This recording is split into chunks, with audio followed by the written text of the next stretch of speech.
Welcome students. Last लेक्चरमध्ये आपण structure of nephron हा भाग पाहत होतो. त्यामध्ये कलेक्टिंग ट्युब्युल्स, नेफ्रॉनचे मुख्यतः पार्ट जर पाहिले तर दोन, मल्फिजियन बॉडी आणि रिनल ट्युब्युल्स. मग मल्फिजियन बॉडी त्यामध्ये बाउमन्स कॅप्सूल आणि ग्लोमेरुलस, मल्फिजियन बॉडी आणि रिनल ट्युब्युल्स यांना जोडणारा नेक आणि रिनल ट्युब्युल्स यामध्ये येणारे तीन महत्त्वाचे भाग TCT, लूप ऑफ हेनलिस आणि DCT.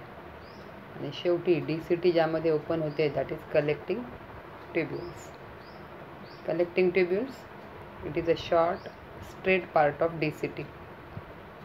DCTचा छोटा असणारा भाग आहे collecting tubules and its function is collecting tubules it opens in the collecting duct. जे काही युरिन तयार झालेली आहे ती युरिन कलेक्टिंग ट्युब्युल्समधून कलेक्टिंग डक्टमध्ये टाकणं हे त्याचं काम आहे.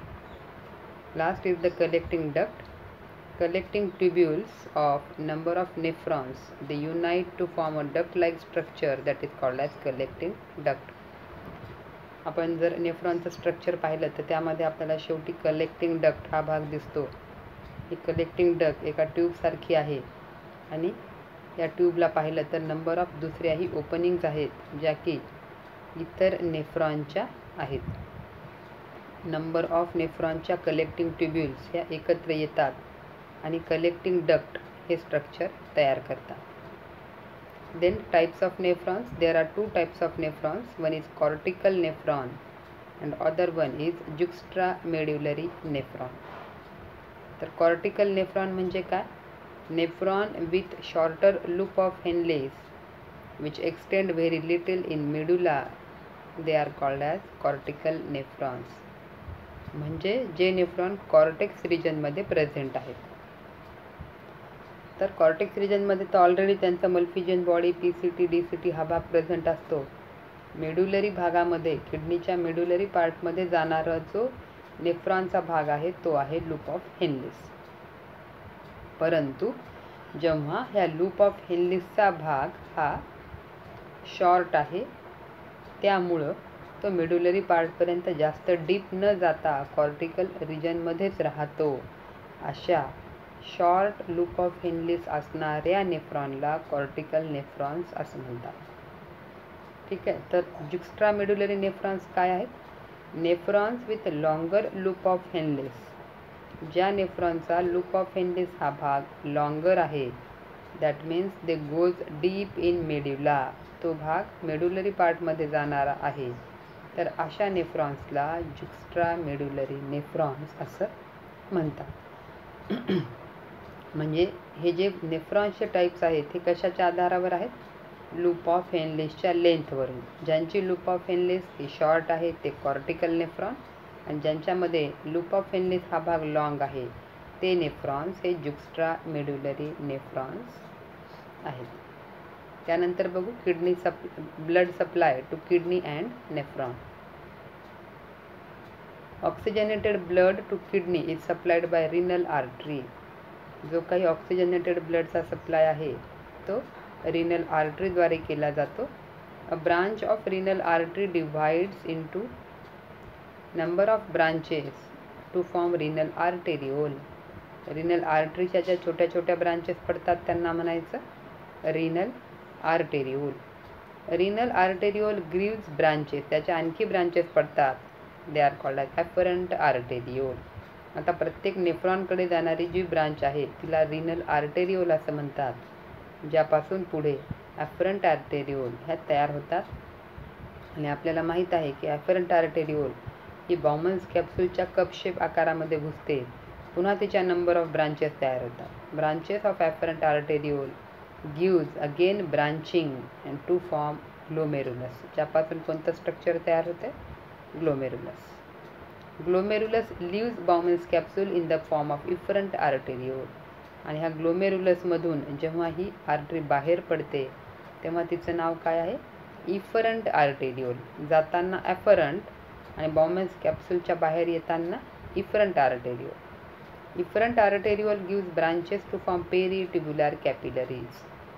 ज्या रिनल ट्युब्युल्स आहेत त्याच्या अवतीभोवती असणाऱ्या ब्रांचेस, पेरी म्हणजे सभोवताली, ट्युब्युल्सच्या सभोवताली असणाऱ्या ज्या ब्रांचेस आहेत त्याला म्हणायचं पेरी ट्युब्युलर कॅपिलरीज. त्या कुणाच्या ब्रांचेस आहेत? इफरंट आर्टेरिओलच्या आहेत. And these capillaries unite to form renal venules. आता पेरीट्युब्युलर कॅपिलरीद्वारे ऑक्सिजनेटेड ब्लड हे नेफ्रॉन्सला किंवा रिनल ट्युब्युल्सला पोहोचवल्या जात आहे. आता तिथून जेव्हा ह्या कॅपिलरी एकत्र येतात तेव्हा त्याला रिनल व्हेन्युल्स असं म्हणतात, कारण ते आता डिऑक्सिजनेटेड ब्लड हे कलेक्ट करत असतात. Renal venules unite to form renal veins. आता नंबर ऑफ रिनल व्हेन्युल्स एकत्र येतात आणि रिनल व्हेन तयार होते. And that renal when collect deoxygenated blood from kidney. आता व्हेन आहे म्हणजे ती काय करेल? डिऑक्सिजनेटेड ब्लड सगळं कलेक्ट करेल आणि हार्टकडे घेऊन जाईल.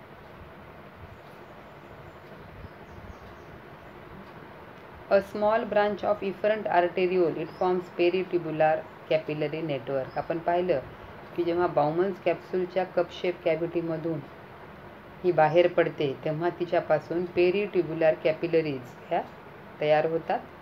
ह्या पेरीट्युब्युलर कॅपिलरीचं जे नेटवर्क आहे हे कुणाला सप्लाय करते? PCT, loop of Henle's and DCT. and it forms a loop shaped structure. U आकाराचं एक स्ट्रक्चर तयार करते that is called as vasa recta around loop of Henle's of juxtamedullary nephrons. हे vasa recta स्ट्रक्चर तयार करते. बघा फिगरमध्ये बाउमन्स capsule अगोदर पहा, त्यामध्ये स्ट्रक्चर तयार होते ग्लोमेरुलस. बघा जी मोठी लाल कलरची स्ट्रक्चर दिसायला मोठं लाल, that is from the renal artery. Renal artery ही तिच्या ब्रांचेस पडतात, आर्टेरिओल ज्याला म्हणतात, आणि एक ब्रांच बाउमन्स कॅप्सूलमध्ये चालली तिला एफरंट आर्टेरिओल म्हणतात. तिच्यामध्ये नंबर ऑफ ब्रांचेस पडतात ज्याला ग्लोमेरुलस म्हणतात, आणि ग्लोमेरुलस तयार करून जेव्हा ही बाउमन्स कॅप्सूलच्या बाहेर येते तेव्हा तिला इफरंट आर्टेरिओल असं म्हणतात. आता इफरंट आर्टेरिओलच्या दोन ब्रांचेस आहेत, एक वरच्या बाजूला गेली आणि एक खालच्या बाजूला आली. तर जी खालच्या बाजूला आलेली रेड कलरची छोटी ब्रांच आहे हिच्या पुन्हा PCT, DCT आणि लूप ऑफ हेनलीस यासाठी आणखी नंबर ऑफ ब्रांचेस पडतात ज्याला पेरीट्युब्युलर कॅपिलरीज असं म्हणतात. ओके, नाव लक्षात आलं? पेरीट्युब्युलर कॅपिलरीज. आणि ज्याच्या खाली दाखवलं आहे असेंडिंग आणि डिसेंडिंग लिंब ऑफ लूप ऑफ हेनलीस. आता हा जुक्स्ट्रामेड्युलरी नेफ्रॉन दाखवला आहे कारण यामध्ये लूप ऑफ हेनलीस हा लांब आहे, तो मेड्युलरी पार्टपर्यंत पोहोचलेला आहे. मग अशा वेळेस पेरीट्युब्युलर कॅपिलरी या असेंडिंग आणि डिसेंडिंग लिंबच्या अवतीभोवती एक U आकाराचं स्ट्रक्चर तयार करतात that is called as vasa recta. मग व्हासा रेक्टा हे कुणाला सप्लाय करणार आहे? जुक्स्ट्रामेड्युलरी नेफ्रॉनच्या लूप ऑफ हेनलीसला सप्लाय करणारा भाग म्हणजे व्हासा रेक्टा. आणि ह्या कॅपिलरीज नंतर युनाइट होतात. बघा जाताना त्यांचा रंग लाल आहे कारण ऑक्सिजनेटेड ब्लड द्यायलेत.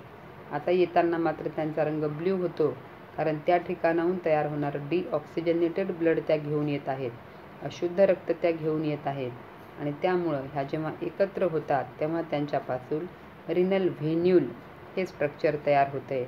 नंबर ऑफ छोटे छोटे रिनल व्हेन्यूल एकत्र येतात आणि एक मोठ्या कलरची ब्ल्यू कलरची व्हेसल तयार करतात जिला म्हणलं जातं renal when.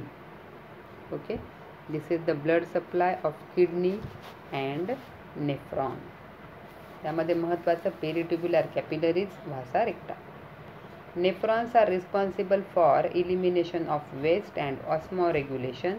Hence, they are richly supplied with blood.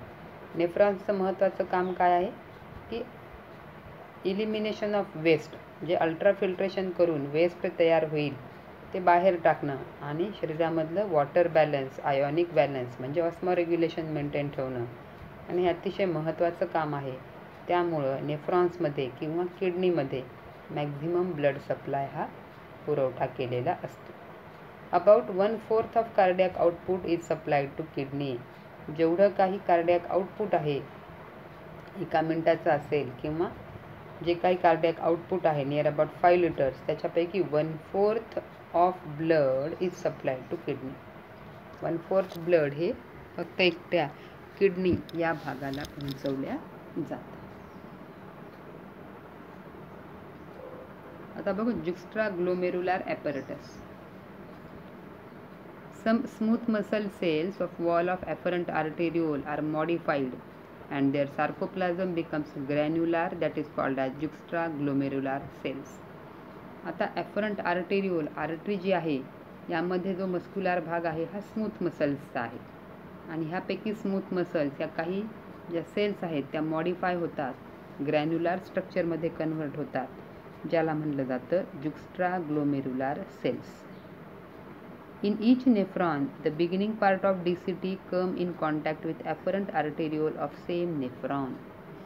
DCTचा हा जो भाग आहे हा त्याच नेफ्रॉनच्या afferent arterioleच्या कॉन्टॅक्टमध्ये किंवा जवळ असतो, लगत असतो. The cells in the wall of DCT in this region they are packed more densely than those in other region of DCT. तर मग DCT मध्ये असणाऱ्या ज्या काही सेल्स आहेत ज्या ॲफरंट आर्टेरिओलच्या जवळ आहेत त्यांच्यामध्ये डेन्स पॅकिंग पाहायला मिळते, ज्याला म्हणलं जातं मॅक्युला डेन्सा.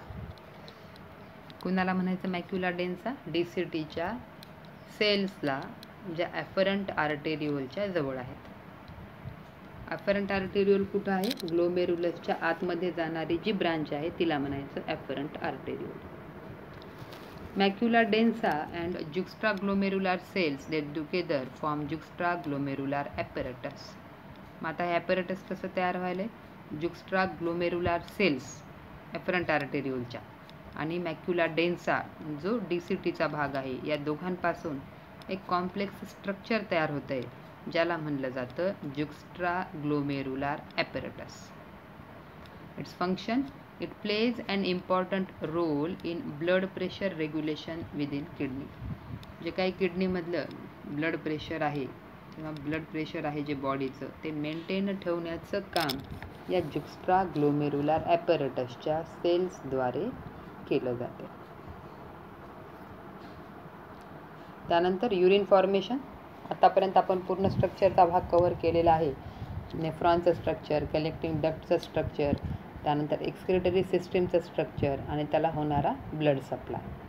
तर आता आपण ॲक्च्युली प्रोसेस जे तिथं चालते, युरिन फॉर्मेशन कसं होतं आहे, ब्लडचं अल्ट्राफिल्ट्रेशन कसं होतं आहे, हा भाग पाहणार आहोत.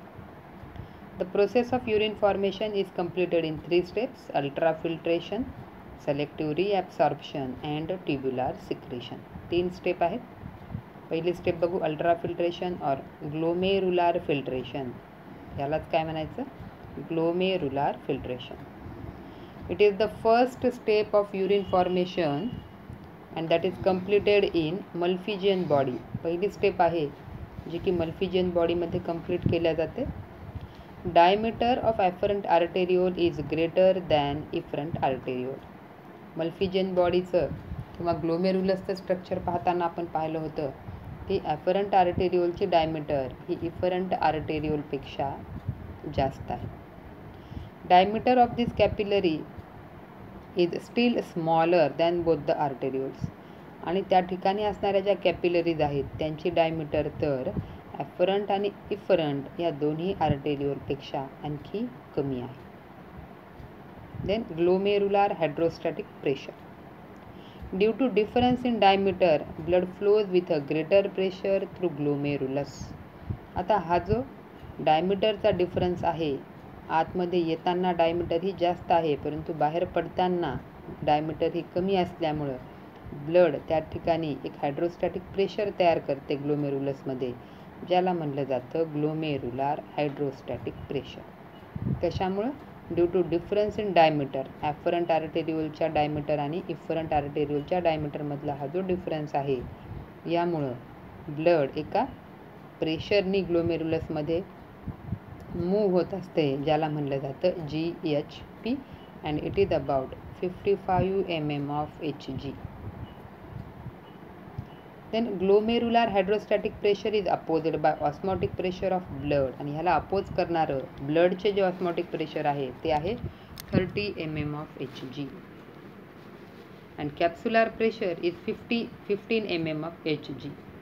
जे काही युरिनरी स्पेस आहे, कॅप्सुलार स्पेस आहे, त्या ठिकाणी असणारं प्रेशर आहे 15 mm of Hg. त्यामुळं इफेक्टिव्ह फिल्ट्रेशन प्रेशर जर काढायचं असेल, ज्याच्यामुळं फिल्ट्रेशन होतं आहे, ते कसं काढलं जातं आहे? EFP is equal to GHP minus osmotic pressure plus capsular pressure. Osmotic pressure 30 आहे, कॅप्सुलार प्रेशर 15 आहे, म्हणजे झालं 45. आणि 55 हे GHP आहे. मग 55 मायनस 45 व्हॅल्यूज ठेवा, 10 mm of Hg. Under effect of this effective filtration pressure the walls become permeable to major components of blood. आणि या इफेक्टिव्ह फिल्ट्रेशन प्रेशरमुळं त्याच्या ब्लड कॅपिलरीच्या वॉल आहेत ह्या परमिएबल होतात. परमिएबल होतात म्हणजे रक्तातील काही घटक त्या मेम्ब्रेनच्या बाहेर इझिली जाऊ शकतात. फक्त कोण नाही जाणार? ब्लड सेल्स आणि प्रोटीनसारखे जे घटक आहेत ते त्या मेम्ब्रेनमधून पास होत नाहीत, ते रक्तातच राहतात आणि इफरंट आर्टेरियोलद्वारे वापस नेले जातात. तर मग त्या चाळणीतून बाहेर कोण पडणार आहे? About 600 ml of blood passes through each kidney per minute. एका मिनिटाला जवळपास 600 ml ऑफ ब्लड हे एका किडनीतून जात असते. म्हणजे 2 किडनीतून जाणारं ब्लड हे 1200 ml. ठीक आहे. The blood flowing through kidneys in the glomerulus it is filtered and that is known as glomerular filtrate. आता बघा, हे जे ब्लड आहे हे ग्लोमेरुलसमध्ये आहे. ग्लोमेरुलसच्या कॅपिलरीमधून ते बाहेर पडणार. त्यानंतर बाउमन्स कॅप्सूलची व्हिसरल लेअर येते, त्याच्या स्लिटमधून ते बाहेर पडणार. आणि हे सगळं जे काही चाळल्या गेलेलं फिल्ट्रेट आहे हे आता बाउमन्स कॅप्सूलच्या युरिनरी स्पेसमध्ये जमा होते, ज्याला म्हटलं जातं आहे ग्लोमेरुलार फिल्ट्रेट. ग्लोमेरुलार फिल्ट्रेशन रेट काय आहे? It is 125 ml per minute और 180 लिटर्स पर डे. तर एका मिनिटाला 125 ml 125 ml एवढं फिल्ट्रेट, ग्लोमेरुलार फिल्ट्रेट हे युरिनरी स्पेसमध्ये जमा होत असते. This glomerular filtrate it is also called as deproteinized plasma. यालाच म्हणलं जातं प्रायमरी युरिन. आता डिप्रोटीनाइज्ड प्लाझ्मा का म्हणायचं? कारण जेव्हा ब्लडचं फिल्ट्रेशन झालं तेव्हा त्यातून फक्त प्रोटीन आणि ब्लड सेल एवढाच भाग हा गाळला गेला नाही, बाकी सगळा भाग हा जशाला तसा फिल्ट्रेट म्हणून खाली सरकवला जातो, त्या युरिनरी स्पेसमध्ये जमा केला जातो. त्यामुळे त्या भागाला डिप्रोटीनाइज्ड प्लाझ्मा असं म्हटलं जातं. त्यालाच प्रायमरी युरिन असंही म्हणतात. इट कंटेन्स, त्यामध्ये काय काय आहे? Urea, amino acids, glucose, pigments and inorganic ions असे बरेचसे घटक, वॉटर आहे, हे त्या फिल्ट्रेटमध्ये असतात. ग्लोमेरुलार filtrate passes through filtration slit into capsular space and reaches to PCT. आता हे जे फिल्ट्रेट आहे हे त्या फिल्ट्रेशन स्लिटमधून कुठं जमा व्हायले? कॅप्सुलार स्पेस, जी पॅरायटल आणि व्हिसरल लेअरमध्ये असणारी जागा आहे त्या ठिकाणी जमा होत आहे. आणि तिथून ते नेफ्रॉनचं स्ट्रक्चर आठवा, कॅप्सुलार स्पेसपासून नेक भाग आणि नेक भागापासून पुढं ते PCTमध्ये जमा केल्या जातात. बघा, या फिगरमध्ये आपण पाहू, अफरंट आर्टेरियोल आत आली, त्याच्या ब्रांचेस तयार झाल्या, ग्लोमेरुलस, बाहेर पडणारी ब्रांच इफरंट आर्टेरियोल. ठीक आहे. तर त्या ठिकाणी असणारं जे काही ब्लड प्रेशर आहे हे 75 mm of Hg आहे. त्यानंतर स्ट्रक्चर बघा, ग्लोमेरुलस आणि बाउमन्स कॅप्सूल, त्याच्या 2 लेअर, पॅरायटल आणि व्हिसरल. तर व्हिसरल लेअर जी आहे यामध्ये स्ट्रक्चर आहे पोडोसाइट्स. आणि पोडोसाइटच्या ज्या सेल्स आहेत त्या फिल्ट्रेशन स्लिट म्हणून काम करणार आहेत. Podocyte slit pores in between, त्यांच्यामध्ये स्लिट पोर्स आहेत. ठीक आहे. मग आता व्हायलंय काय? ग्लोमेरुलसमध्ये जे काही ब्लड येईल त्या ब्लडमध्ये असणारं जे काही प्रेशर असेल त्याला म्हणलं जातं ग्लोमेरुलार हायड्रोस्टॅटिक प्रेशर, जे असते 55 mm of Hg. आणि त्यामुळं त्या ठिकाणी ब्लड हे त्या कॅपिलरीजमध्ये, ग्लोमेरुलासच्या कॅपिलरीमध्ये घासल्या जातं आहे, ज्यामुळं त्या बेसमेंट मेम्ब्रेनमधून ते स्लिट्स आहेत, ज्या फिल्ट्रेशन स्लिट आहेत त्यांच्यामधून ते कॅप्सुलर स्पेसमध्ये जमा केले जाते. सिमिलर वे ग्लोमेरुलसमध्ये कोलॉइडल ऑस्मॉटिक प्रेशर आहे 30 mm of Hg आणि जी युरिनरी स्पेस आहे, ज्या कॅप्सुलर स्पेस आहे त्या कॅप्सुलर स्पेसमधलं कॅप्सुलर हायड्रोस्टॅटिक प्रेशर आहे 55 mm of Hg आणि यामुळे इफेक्टिव्ह फिल्ट्रेशन प्रेशर जे आहे हे 55 mm of Hg मायनस 30 + 15 म्हणजे 45 10 mm of Hg. आता हे जे आहे हे कॅप्सुलर स्पेसमध्ये फिल्ट्रेट जमा होतं आहे आणि ह्या फिल्ट्रेटमध्ये काय आहे, डीप्रोटीनाइज्ड प्लाझ्मा आहे, अमायनो ॲसिड्स आहेत, ग्लुकोज आहे, वॉटर आहे, त्यानंतर वेगवेगळे इनऑर्गॅनिक आयन्स आहेत. हे सगळे घटक या फिल्ट्रेटमध्ये पाहायला मिळतात. त्याला प्रायमरी युरिन असं म्हणतात, कारण ही आणखी युरिन तयार झालेली नाही. ही अल्कलाईन नेचरची आहे. प्रायमरी युरिन यालाच ग्लोमेरुलर फिल्ट्रेट असं सुद्धा म्हणतात. आणि हे जे फिल्ट्रेट आहे हा तयार होण्याचा रेट किती असतो, तर पर मिनिट 125 ml एवढं प्रायमरी युरिन ह्या कॅप्सुलर स्पेसमध्ये जमा होत असते. त्यानंतर तिथून हे नेकद्वारे PCTच्या ज्या सेल्स आहेत त्या ठिकाणी सरकवल्या जाते. This is the process of ultra filtration. या ठिकाणी होणारा ब्लड सप्लाय किती असतो, 1/4 ऑफ कार्डियक आउटपुट. जर कार्डियक आउटपुट हे साधारणतः 5 किंवा 5.5 लिटर जर पकडलं तर साधारणतः 1000 ते 1200 ml ऑफ ब्लड हे किडनीला पुरवल्या जातं आहे. म्हणजे एका किडनीला साधारणतः 600 ml एवढं ब्लड हे एका मिनिटाला पुरवल्या जात असते आणि त्याचं अल्ट्रा फिल्ट्रेशन किंवा युरिन फॉर्मेशन हे केलं जात असते. So this is the first step. Go through questions. If any doubt, then ask. Till then, thank you.